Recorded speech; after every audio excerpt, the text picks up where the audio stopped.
बड़ी खबर जम्मू कश्मीर से है, जहां पहलगाम में घूम रहे टूरिस्टों पर आतंकवादियों ने हमला किया है। और सूचना यह है कि इस आतंकवादी हमले में एक की मौत हो गई है और तकरीबन दर्जन भर लोग घायल हैं।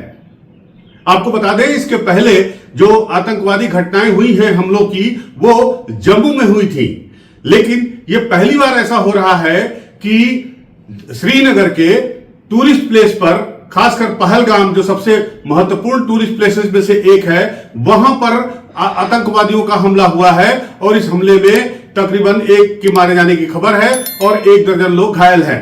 नमस्कार, मैं हूं अनूप श्रीवास्तव और दोस्तों, आज बात करेंगे जम्मू कश्मीर में आतंकवादी हमले पर।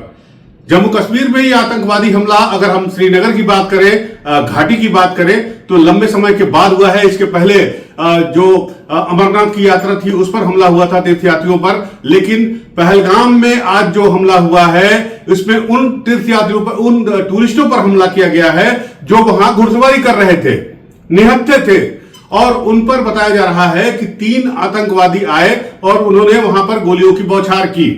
गौरतलब है कि अगर जम्मू कश्मीर की बात करें तो पिछले साल यानी 2024 में तकरीबन 34 से 35 लाख टूरिस्ट वहां पर आए थे और इस वक्त आज के समय में टूरिस्ट सीजन पीक पर है और हजारों लाखों की संख्या में लोग जम्मू कश्मीर पहुंच रहे हैं, घूमने जा रहे हैं। वहां पहलगाम, सोनमर्ग, गुलमर्ग, श्रीनगर और डल लेक पर घूम रहे हैं और इस आतंकवादी हमले के जरिए जम्मू कश्मीर की अर्थव्यवस्था को न सिर्फ चोट पहुंचाने की कोशिश की गई है, साथ ही साथ जम्मू कश्मीर में जो डेवलपमेंट हो रहा है और जो विकास के काम हो रहे हैं उस पर भी चोट पहुंचाने की कोशिश की गई है।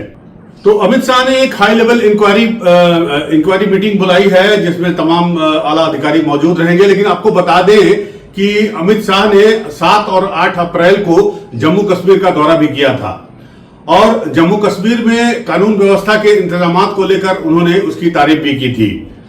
हालांकि इस हमले की सभी पार्टियों ने निंदा की है, चाहे वो पीडीपी हो, चाहे वो नेशनल कॉन्फ्रेंस हो जहां पर उसकी सरकार है, और चाहे वो बीजेपी हो।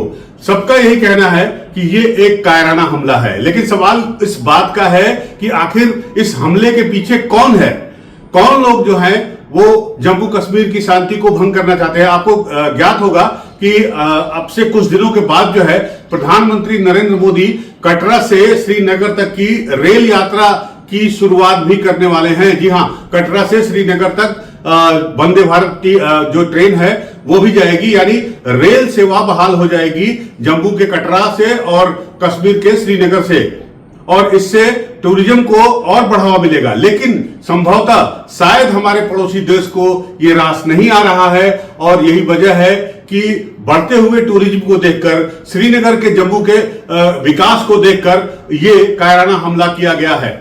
ये हमला उस वक्त हुआ जब पहलगाम में जो टूरिस्ट थे, पर्यटक थे, वो वहां घूम रहे थे, फोटो खिंचवा रहे थे, घुड़सवारी कर रहे थे और उनके साथ जो घोड़ा लेकर चलते हैं जिनको पोनी कहा जाता है, वो उनके साथ थे और उस दौरान उन पर यह हमला किया गया। और उस दौरान वहां पर कोई भी सिक्योरिटी का बंदा नहीं था, पुलिस फोर्स नहीं थी, आर्मी नहीं थी और उन निहत्थे पर्यटकों पर गोलीबारी की गई।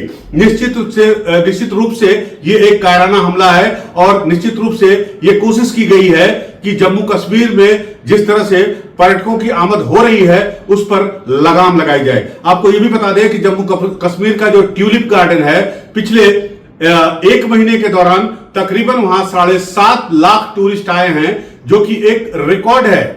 महज 20 से 25 दिनों के भीतर जो है 7 लाख से ऊपर टूरिस्ट जो है वो ट्यूलिप गार्डन पहुंचे हैं। ये एक रिकॉर्ड अपने आप में है, इसके पहले ऐसा कभी नहीं हुआ। जाहिर सी बात है कि टूरिस्टों के ज्यादा जाने से न सिर्फ जम्मू कश्मीर के जो लोग हैं उनकी आमदनी बढ़ेगी, बल्कि जम्मू कश्मीर की अर्थव्यवस्था भी मजबूत होगी। निश्चित रूप से हमारे पड़ोसी देश पाकिस्तान को ये डेवलपमेंट और ये बरकत जो है वो बर्दाश्त नहीं हो रही है और जिसकी वजह से ये स्पॉन्सर्ड टेररिज्म है और इसके साथ जो है जम्मू कश्मीर की बरकत को रोकने की कोशिश की जाए। आपको ये भी जानकारी दे दें कि 30 जून से जो है वो इस बार अमरनाथ यात्रा शुरू हो रही है और इसी साल 2020 के बाद से पहली बार मानसरोवर की कैलाश यात्रा भी शुरू हो रही है। हालांकि कैलाश मानसरोवर की यात्रा जो है वो उत्तराखंड से होगी, लेकिन अमरनाथ की यात्रा जो है वो 30 जून से शुरू होगी और पहलगाम जो है वो इसका एक मुख्य पड़ाव माना जाता है।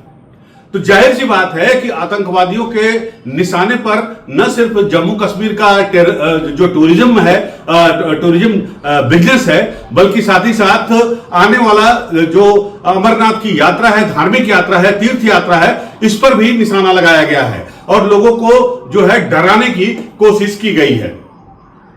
अब सवाल यह उठता है कि अभी तक ये हमले जो हो रहे थे वो जम्मू में हो रहे थे। आपको याद होगा कि पिछले एक महीने पहले जो है जम्मू में इस तरह की वारदातें काफी बढ़ गई थी, लेकिन उसके बाद से आर्मी फोर्सेज जो हमारे सुरक्षा बल है उन्होंने काफी कोशिश की और तमाम ऑपरेशंस चलाए। उसके बाद से जम्मू में जो है ये जो आतंकवादी हमले हो रहे थे सीरियल तरीके से, उस पर रोक लगाई गई। लेकिन उसके बाद ये जो हमला किया गया पहलगाम में, और इस पहलगाम में हमला के जरिए जो है आतंकवादियों ने यह मैसेज देने की कोशिश की है कि आप कश्मीर ना आइए। लेकिन इस हमले से क्या जो टूरिज्म है JNK का वो रुक जाएगा? शायद नहीं। इस आतंकवादी हमले के बाद जो है वो जो जिन्होंने हमला किया आतंकवादियों ने, वो फरार हो गए हैं। क्योंकि आपको मालूम होगा, जो आप में से बहुत सारे दर्शक ऐसे होंगे जो पहलगाम गए होंगे और जिस जगह पर ये पर्यटक घूम रहे थे, जहां पर वो घुड़सवारी कर रहे थे, उसके आसपास जंगल का इलाका है और निश्चित रूप से जो आतंकवादी है वहां के भूगोल से परिचित थे और हमला करने के बाद वो फरार हो गए हैं। सुरक्षा बलों ने पूरे इलाके को घेर लिया है और आतंकवादियों की तलाश जारी है। और इस बीच जो है जम्मू कश्मीर के मुख्यमंत्री उमर अब्दुल्ला का बयान आया है, जिसमें उन्होंने कहा है कि आतंकवादियों को किसी कीमत पर छोड़ा नहीं जाएगा। इसके अलावा जो है तमाम जो नेता हैं, चाहे वो PDP की महबूबा मुफ्ती हो, उनका भी कहना है कि ये एक कायराना हरकत है। और साथ ही साथ ये इन लोगों का कहना है कि धारा 370 जब समाप्त की गई थी, उसके बाद से जिस तरह से जम्मू कश्मीर में शांति और भरोसे और विश्वास के साथ साथ विकास की जो लहर दिख रही है, उस पर लगाम लगाने की कोशिश आतंकवादियों के द्वारा की गई है और एक फॉरेन कंट्री के स्पॉन्सर्ड टेररिज्म के आधार पर कोशिश की गई है। लेकिन ये उनको अपने मकसद में सफलता नहीं मिलेगी। लेकिन साथ ही साथ हमारे लिए ये एक चेतावनी है, ये एक वार्निंग है एक तरह से, कि इस साल जो है, जो अगर हम बात करें टूरिस्ट के इनफ्लो की जम्मू कश्मीर में, तो अनुमान ये लगाया जा रहा है कि इस बार टूरिस्टों की संख्या जो है जम्मू कश्मीर में 40 लाख से ऊपर जाने की संभावना थी। निश्चित रूप से इस हमले के बाद से बहुत सारे जो पैकेज टूर है वो कैंसिल किए जाएंगे। बावजूद इसके मुझे उम्मीद है कि सुरक्षा बल जो है, वो जो टूरिस्ट वहां पर हैं, इस वक्त मौजूद है या फ्यूचर में जाने वाले हैं, उनका वो ख्याल रखेंगी, उनकी सुरक्षा का पूरा ध्यान रखेंगी। क्या ये हमला जम्मू कश्मीर की आत्मसम्मान पर चोट है? वहां पहुंचने वाले टूरिस्टों के जो कॉन्फिडेंस है उसको कमजोर करने का प्रयास है? और क्या आतंकवादी या उनके आका या जो उनको स्पॉन्सर कर रहे हैं वो इसमें कामयाब हो पाएंगे? ऐसा कहना बिल्कुल नामुमकिन है, क्योंकि आपको याद होगा कि जम्मू कश्मीर में अगर आतंकवाद की शुरुआत हुई तो वो 90 के दशक से शुरुआत हुई। 1991-92 के बाद से जम्मू कश्मीर में आतंकवाद की शुरुआत हुई और एक वक्त ऐसा लगा था कि शायद जो है वो ये जो आतंकवादी हरकतें हैं वो हाथ से बाहर निकल जाएंगी, लेकिन ऐसा नहीं हुआ।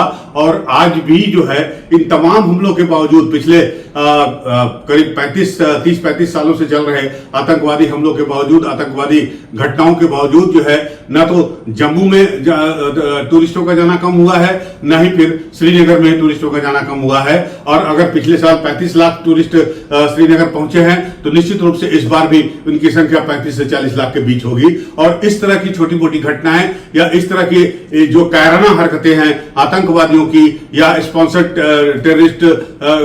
टेररिस्ट को स्पॉन्सर करने वाले कंट्रीज की, उससे निश्चित रूप से न तो सिर्फ सुरक्षा बलों का और न ही टूरिस्टों का जो कॉन्फिडेंस है वो कमजोर होगा। लेकिन ध्यान इस पर देने की बात है कि आखिर जो है इस टूरिस्ट इलाके में, जहां पहलगाम, गुलमर्ग और सोनमर्ग, ये 3 ऐसे टूरिस्ट प्लेसेस हैं जहां पर जो टूरिस्ट है वो सबसे ज्यादा संख्या में जाते हैं। तो आखिर यहां पर आतंकवादियों की पहुंच कैसे हो गई और बिना किसी लोकल सपोर्ट के वहां वो कैसे पहुंच गए और किस तरह से उन्होंने इस कायराना हरकतों को अंजाम दिया है। निश्चित रूप से जो खुफिया एजेंसियां हैं, सुरक्षा बल की एजेंसियां हैं, वो इस बारे में पता लगाएंगी। नजर हमारी बनी रहेगी, आप भी हमारे साथ बने रहिए। और अगर आपको ये वीडियो पसंद आया हो तो हमारे इस वीडियो को, इस चैनल को लाइक करना और सब्सक्राइब करना कतई नहीं भूलिएगा। मिलते हैं आपसे अगले वीडियो में, तब तक के लिए नमस्कार, जय हिंद।